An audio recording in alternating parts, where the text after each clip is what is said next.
আমরা রয়ে যাব দুপুরের মতো ফর্সা বিকেলে, যখন আকাশে পা দোলাবে চঞ্চল কিশোর রোদ্দুর।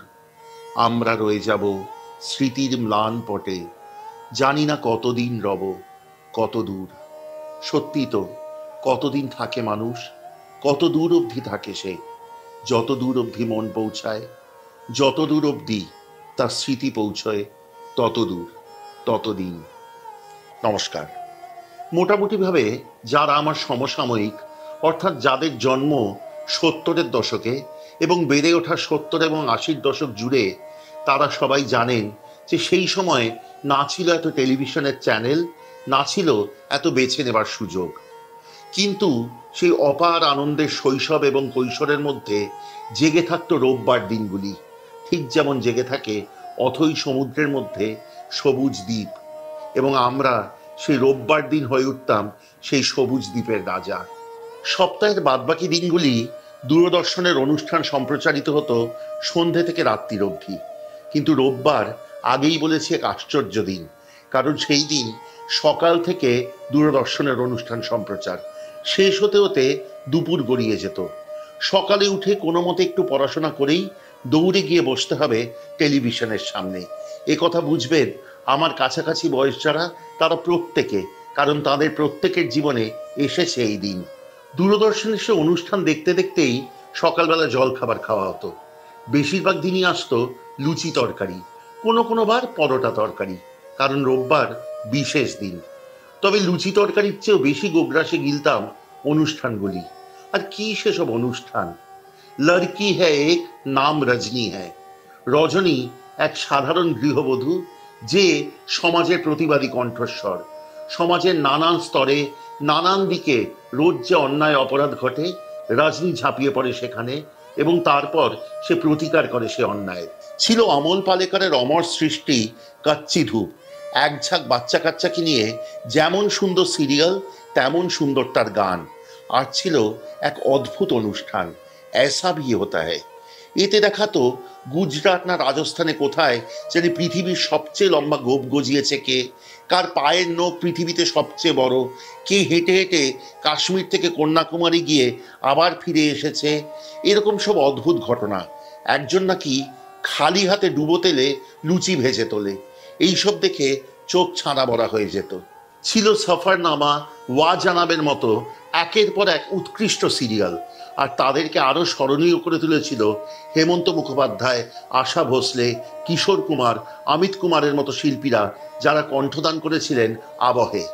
তবে কি জানেন, আজকালকার দিনে সিরিয়ালের তো গান কেউ মনেই রাখে না। সে যুগে কিন্তু ঘরে ঘরে প্রত্যেকে সময়ে অসময়ে গুনগুন করতেন সেই সব গান। কিন্তু জানেন, সব কিছুকে ছাপিয়ে গিয়েছিল রামানন্দ সাগরের রামায়ণ। আমার ছোটবেলায় শিশু এবং কিশোর বয়সে তা গভীর প্রভাব ফেলেছিল। আমার কল্পনা শক্তিকে দিয়েছিল নতুন উড়ান। রাম রাবণের যুদ্ধ, রামের বনবাস, রামায়ণের প্রতিটি গাথা উপগাথা সবকিছু আমার মনকে করে তুলেছিল নতুনভাবে উন্মুক্ত। ঘরে ঘরে দেখা যেত যেই মুহূর্তে রাম বেশি অরুণ গোবিল এবং সীতা বেশি দীপিকা চিকলিয়া পর্দায় আসতেন, তখন মা, মাসি, কাকি, পিসি, দিদা সবাই দুহাত তুলে প্রণাম করতেন। এমনই ছিল তাদের মনের পবিত্রতা। রামায়ণ শেষ হবার পর তৈরি হয়েছিল এক অদ্ভুত শূন্যতা। সে শূন্যতা খুব শীঘ্রই ভরাট হলো যখন মাস 2-3 মধ্যে শুরু হলো মহাভারত। সে আরেক গল্প, তার কথা অন্যদিন। কিন্তু আজকে আসি আজকের পর্বে। ছুটির দিনে দুপুরবেলা বাড়িতে থাকলে বড় বারবার খিদে পায়। কখন হজম হয়ে গেছে সকালের লুচি তরকারি টেরও পাইনি। দুপুরে খাবার ডাক আসলে বায়না করতাম যে না, অন্য কোথাও যাব না, আজকে টিভির সামনে বসে খাবো। মা এনে বেড়ে দিত গ্রীষ্মের ছুটিতে সেই খর দুপুরে ভাত, আলু ভাজা আর তার সাথে আম ডাল। আজকে আনছি সেই রান্নাটি। আমার রবিবারের দুপুরের স্মৃতি বিজড়িত এই রান্না থাকুক আজকে আপনাদের সবার জন্য। চলুন শিখি।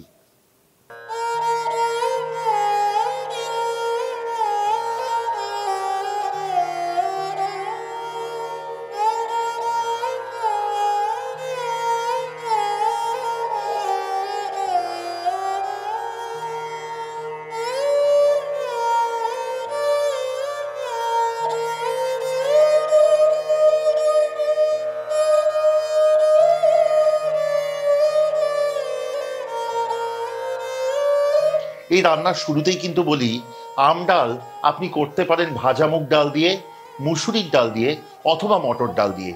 তিনটেই কিন্তু সমান সুস্বাদু হয়। আমি আজকে করব মুগ ডাল দিয়ে। প্রথমেই সোনা মুগ ডাল নিন এবং শুকনো খোলায় ভেজে নিন। আম ডাল তো হয় সবার ঘরে ঘরে সর্বক্ষণ, এ তো হারিয়ে যাওয়া নয়, বিরলও নয়। তবু কেন রাখলাম এই রান্না আজকে আমাদের চ্যানেলে? কারণ এ আমার ছোটবেলার বড় স্মৃতি বিজড়িত রান্না। একে যদি না রাখি তাহলে সত্যিই বড় অন্যায় হবে। ডাল ভাজা হয়ে গেছে, এবার এতে ঢেলে দিন জল।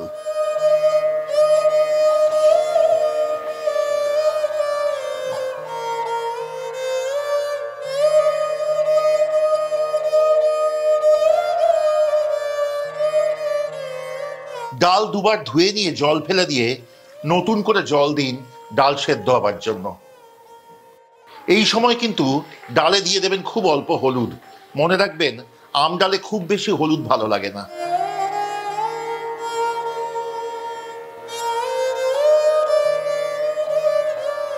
ডাল ফুটে উঠলে ঢাকা দিয়ে দেবেন।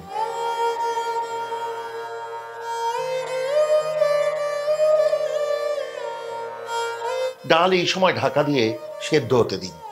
মাঝে মাঝে ঢাকা খুলে দেখে নেবেন ডাল কতটা সেদ্ধ হলো, তারপর আবার ঢাকা দেবেন। যখন দেখবেন যে ডাল ৮০% সেদ্ধ হয়ে গেছে, তখন তাতে ছেড়ে দিন কাঁচা আমের টুকরোগুলি। তারপর ঢাকা দিয়ে বাদবাকি পুরোটা সুসিদ্ধ হতে দিন। যতক্ষণ ডাল সেদ্ধ হচ্ছে আপনাদেরকে বলি, আপনাদের যদি কোনো প্রশ্ন থাকে, কথা থাকে আমাদের সাথে, খাবার বিষয়ক, রেসিপি বিষয়ক বা অন্যান্য কিছু নিয়ে, দয়া করে আমাদের ফোন করতে দ্বিধা করবেন না। আমাদের যোগাযোগের নম্বর 6291834357। সপ্তাহের যে কোনো দিন রবিবার বাদে সকাল 11টা থেকে সন্ধ্যে 7টার মধ্যে যোগাযোগ করতে পারেন ফোনে অথবা হোয়াটসঅ্যাপে।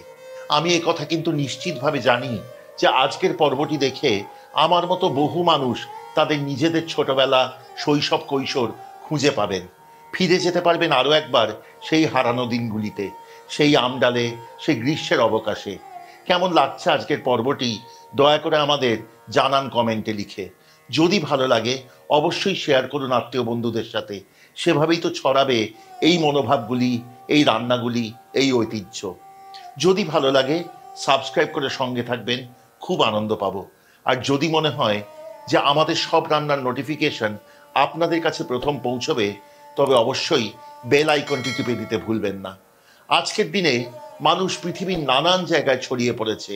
যারা হয়তো একসাথে এক জায়গায় জন্মগ্রহণ করেছিল, তাদের কেউ আজ আমেরিকায় বহুদূর প্রবাসে, কেউ বিলেতে, কেউ বা ভারতবর্ষের অন্যান্য শহরে। কিন্তু তারা সবাই একত্রিত হবে এই এক মনোভাব নিয়ে আজকের পর্বে, যে আমাদের ছোটবেলাগুলো ছিল একসাথে একই রকম।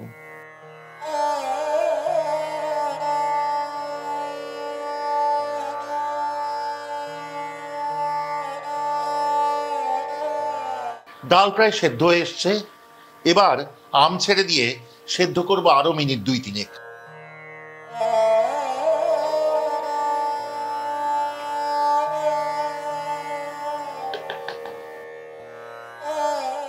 ডাল এবং আম সেদ্ধ হয়ে গেছে। এবার ডাল আলাদা ঢেলে রেখে শুকনো করে মুছে কড়াই আবার চাপান আঁচে। কড়াই গরম হলে ঢেলে দিন খুব অল্প পরিমাণ তেল। তেল গরম হলে এতে ফোড়ন দিন গোটা 3-4 শুকনো লঙ্কা, সাথে দিন 1 চা চামচ পরিমাণ মেথি, তার থেকে একটু বেশি সর্ষে। ফোড়নের সুন্দর গন্ধ বেরিয়েছে, এবার এতে ঢেলে দিন আগে থেকে সেদ্ধ করে রাখা ডাল।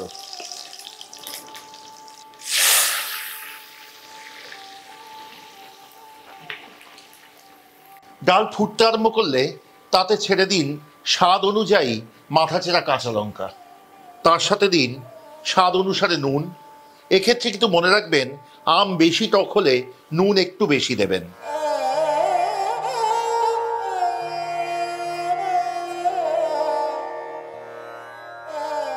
এবার ডাল ফুটে ঘন হতে দিন।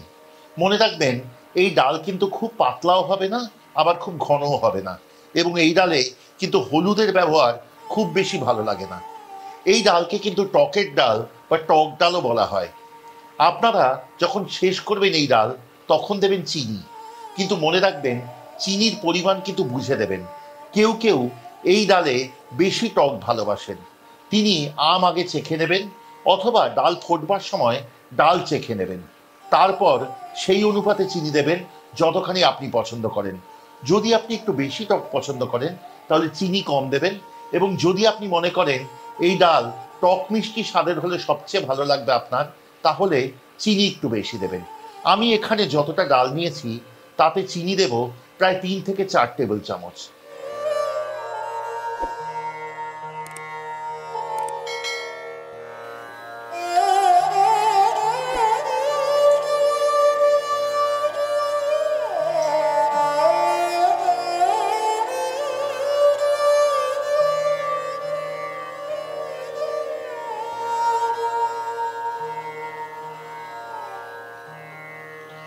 এই ডাল কিন্তু সবসময় পরিবেশন করবেন গরম ভাতের সাথে, সাথে যেন থাকে আলু ভাজা।